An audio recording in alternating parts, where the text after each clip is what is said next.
I'm joined now by South Carolina's Governor Nikki Haley. She met with family members of the shootings last night, as well as leaders of the Mother Emanuel Church. Governor, good morning. It's good to see you. Good morning. But these are such incredibly sad circumstances. I know you spent some time with the families, and you seem to carry their grief in your public statements yesterday.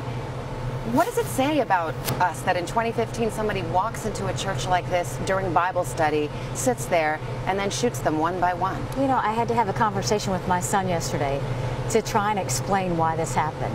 And it's just hard to explain. I mean, you look at something, this is the holy city. Charleston's known as the holy city. We were named the friendliest state in the country. This doesn't happen here. That's kind of the tone, is this wasn't expected, and we're devastated. We're just devastated by the fact that one individual would show so much hate in a state that loves each other, and especially very faithful, very prayerful. And I mean, churches are sacred, and the fact that that happened there is devastating. You mentioned the word hate. Is there any doubt in your mind that this is a hate crime, one motivated by racism? This is an absolute hate crime. And when I've been talking with investigators as we're going through the interviews, they said they looked pure evil in the eye yesterday. I mean, without question, this is hate. The federal government has opened up an investigation into whether it's a hate crime. State prosecutors may also be able to pursue a case, so it's between the states and the federal government. Do you want to see him prosecuted in South Carolina, and do you think this is a death penalty case? Without question, yes. And in South Carolina, I mean, these are 9 families that are struggling. This is a state that is hurt by the fact that 9 people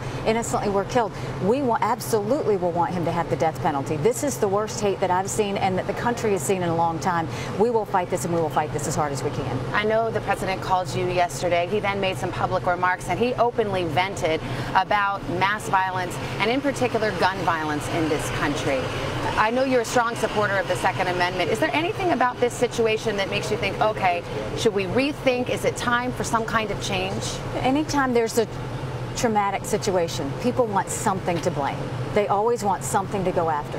There is one person to blame here, a person filled with hate, a person that does not define South Carolina, and we are going to focus on that one person. You know, I know that President Obama had, you know, his job to do when he made those statements, but my job is to now get this state to heal, and our focus very much is on those 9 families. It's on the Mother Emanuel Church family, it's on the AME family, and it's on the people of South Carolina who are saying that one person doesn't define us. What's happening in churches now around the state, that defines us. Governor Nikki Haley, thank you for being here during some hard times. We appreciate it.